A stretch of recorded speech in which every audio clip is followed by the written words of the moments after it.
जादुई पैसा ट्रक। सोनपुर नाम के गांव में केशव नाम का एक मैकेनिक रहता था। वो बहुत ही होशियार और अक्लमंद था। वो गांव के सारे लोगों की मुश्किलों का हल आसानी से निकाल लेता था।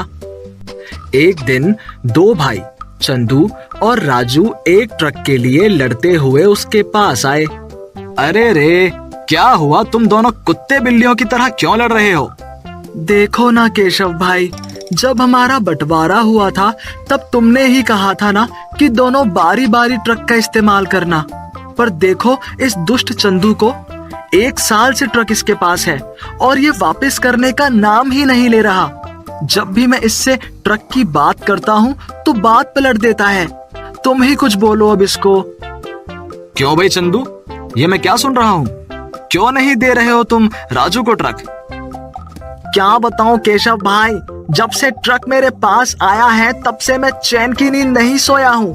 ट्रक हमेशा खराब ही रहता है। मैंने बहुत सारे पैसे खर्च करे उसे ठीक करवाने के लिए, पर एक बार से ज्यादा चलता ही नहीं है।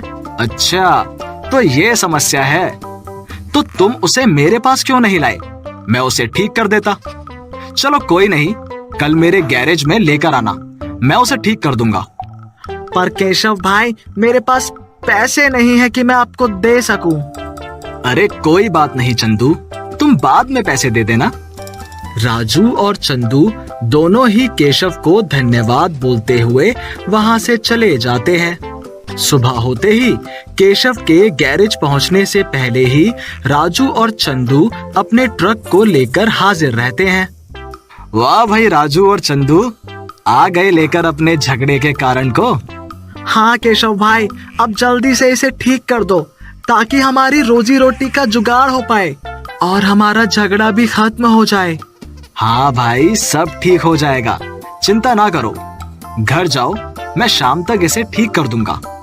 ठीक है, फिर शाम को मिलते हैं। राजू और चंदू अपने गांव की तरफ निकल पड़ते हैं। उनके जाते ही केशव ट्रक को ठीक करने में लग जाता है। कुछ ही देर में ट्रक ठीक हो जाता है। इतने में ही दोपहर का समय हो जाता है। केशव को काम करते करते भूख लग जाती है, तो वो खाने के लिए अपने घर चला जाता है। घर पहुंचते ही विमला, ओ विमला, अरे कहाँ हो? जल्दी आओ। क्या हुआ जी, क्यों चिल्ला रहे हो? तुम्हें पता है, आज राजू और चंदू मेरे गैरेज में आए थे। तो इसमें पता होने वाली बात क्या है? आपने ही तो बोला था उन्हें आने को। हाँ बोला तो था, पर मैं ये बताना चाहता हूँ कि काम हो गया। मैंने उनका ट्रक ठीक कर दिया है।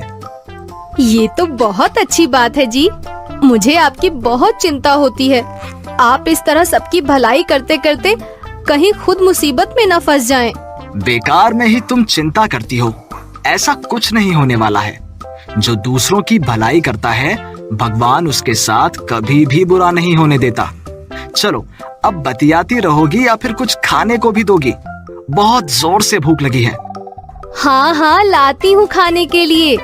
आज मैंने आपकी पसंद की चीजें बनाई हैं। अरे तो जल्दी लेकर आओ, अब तो भूख और भी बढ़ गई है। केशव अपना खाना खत्म करके वापस गैरेज जाता है।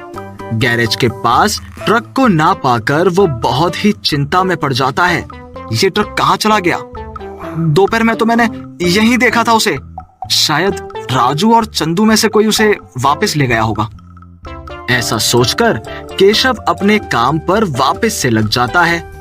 शाम होते ही चंदू और राजू दोनों ही केशव के पास अपनी ट्रक वापस लेने आते हैं। कैसे हो केशव भाई, ट्रक बन गया? राजू की बात सुनते ही केशव आश्चर्य हो जाता है। क्या कह रहे हो राजू? तुम तो ट्रक वापस ले गए हो ना? फिर मुझसे क्यों पूछ रहे हो? अच्छा मजाक कर लेते हो। राजू, ये मैं क्या सुन रहा हूँ? तुम ट्रक अपने पास ले गए? ये बहुत गलत बात है। तुम बिना पूछे ट्रक नहीं ले जा सकते। मुझे कुछ नहीं समझ में आ रहा, तुम लोग क्या बोल रहे हो? मैं ट्रक कहीं नहीं लेकर गया। तो फिर ट्रक गया कहाँ? कहीं ट्रक चोरी तो नहीं हो गया? क्या केशव भाई, हम आपकी इतनी इज्जत करते हैं, आपकी हर बात मानते हैं, और आप इतने लापरवाह निकले। मैंने कभी नहीं सोचा था कि आप इतने लापरवाह हो सकते हैं। हे भगवान, ये क्या हो गया? अब हमारा क्या होगा? वो ट्रक ही एक सहारा था हमारा, हमारे कमाई का। अब तो हम सड़क पर आ जाएंगे। ये बोलते ही चंदू रोने लगता है। केशव भाई, ये जो भी हुआ है ना, ये बिल्कुल ठीक नहीं हुआ है। आपको 2 दिन के अंदर कैसे भी करके हमारा ट्रक वापस करना होगा, नहीं तो ट्रक के बदले हमें पैसे देने होंगे। मैं कहां से इतने सारे पैसे लाऊंगा? मुझ पर दया करो। नहीं केशव भाई, कैसे भी करके 2 दिन के अंदर ट्रक वापस दो, नहीं तो हमें पंचायत बुलानी होगी। ये बोलकर चंदू और राजू दोनों अपने घर चले जाते हैं। केशव भी अपने घर की तरफ निकल जाता है। घर जाते ही वो अपनी पत्नी विमला के पास जाता है और कहता है, विमला, तुम सही कहती थी, भलाई का जमाना ही नहीं है। मैं इस गांव के लोगों की कितनी मदद करता हूँ, लेकिन फिर भी मेरी एक गलती पर ये लोग पंचायत बुलवाने की बात कर रहे हैं। क्या हुआ जी? आप ऐसी बातें क्यों कर रहे हो? घबराते हुए वो केशव से पूछती है। केशव विमला को सारी बातें बताता है। हे भगवान, ये क्या हो गया? अब क्या होगा हमारा? हम कहां से इतने सारे पैसे लेकर आएंगे? अब मेरी माँ ही कुछ कर सकती है। विमला अपनी माँ को फोन करती है। कैसी हो विमला?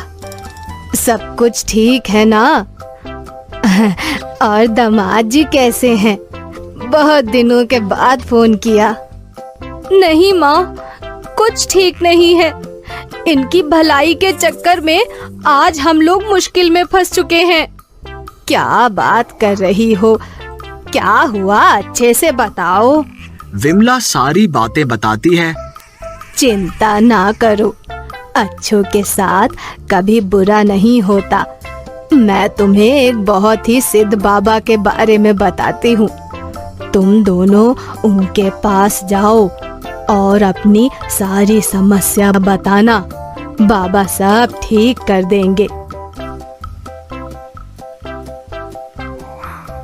विमला और केशव दूसरे दिन उस बाबा के यहाँ जाते हैं और अपनी सारी समस्या बताते हैं। बाबा, कृपा करके हमारी समस्याओं का समाधान हमें बताइए। केशव चुपचाप बैठा रहता है। उसे कुछ समझ नहीं आ रहा होता कि वो कैसे ट्रक या पैसे का जुगाड़ करे।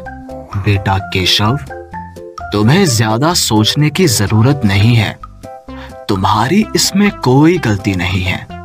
मैं तुम्हें एक जादुई ट्रक देता हूं जो तुम दोनों की जिंदगी बदल देगा। तुम जो इससे मांगोगे वो तुम्हें मिलेगा। ऐसा कहते ही बाबा अपने कमंडल से पानी हाथ में लेकर मंत्र पढ़ते हैं और फिर एक पेड़ पर फेंक देते हैं, जिससे वो पेड़ ट्रक में बदल जाता है। ये देखते ही विमला और केशव बाबा के चरणों में गिर जाते हैं। उठो मेरे बच्चों, अब ये ट्रक तुम्हारा है। तुम इससे जो भी मांगोगे वो तुम्हें मिलेगा। बस एक बात का याद रखना, अधिक लालच मत करना, नहीं तो जो पाया है वो भी खो दोगे। बाबा, आप धन्य हैं। आपकी जितनी प्रशंसा करो कम है। मुझे समझ नहीं आ रहा मैं आपका शुक्रिया अदा कैसे करूं। केशव और विमला दोनों ट्रक पर सवार होकर गांव की तरफ निकल पड़ते हैं। रास्ते में ही विमला बोलती है, चलो जी, कुछ पैसे मांग लेते हैं। चंदू और राजू को पैसे देकर उनकी धमकियों से छुटकारा पाते हैं। केशव अपनी पत्नी की बात को मान लेता है और कुछ पैसे मांगता है। पैसे मांगते ही बहुत सारे पैसे उसके सामने आ जाते हैं और वो उन पैसों को राजू और चंदू को दे देता है। उन पैसों से राजू और चंदू एक नया ट्रक खरीद लेते हैं और बाद में केशव से माफी मांगते हैं। हमें ये जादुई ट्रक वाली बात किसी को नहीं बतानी होगी, नहीं तो हम मुश्किल में पड़ सकते हैं। जैसा आप कहें जी, मैं किसी को कुछ नहीं बताऊंगी। कुछ समय बाद गांव में सूखा पड़ जाता है। किसी के पास खाने के लिए खाना और पीने के लिए पानी नहीं होता। गांव के लोग भूख और प्यास से मर रहे थे। केशव को ये सब देखा नहीं जा रहा था। मुझसे ये सब नहीं देखा जा रहा। मुझे लगता है हमें फिर से उस जादुई ट्रक से कुछ मांगना चाहिए। आप फिर शुरू हो गए। वो जादुई ट्रक हमारी परेशानियों का हल निकालने के लिए है, ना कि पूरे गांव वालों के लिए। तुम भी ना कभी कभी हद ही करती हो। अगर भूख प्यास से पूरे गांव वालों को कुछ हो गया तो क्या तुम और मैं अकेले इस गांव में रहेंगे? कभी तो समझदारों वाली बातें किया करो। जो मन में आता है वो करो, मुझसे ना पूछा करो। केशव उस जादुई ट्रक के पास जाता है और बहुत सारा खाना और पीने के लिए पानी मांगता है। मांगते ही उसके सामने बहुत सारा खाना और पीने के लिए पानी आ जाता है। ये देखकर वो बहुत खुश होता है और गांव वालों को जाकर खाना और पानी बांट देता है। फिर कुछ समय बाद बारिश का मौसम आ जाता है। फिर गांव के लोग खेती करके बहुत ही अच्छी फसल उगाते हैं। एक दिन गांव के सारे लोग केशव के घर आते हैं उसे शुक्रिया कहने के लिए।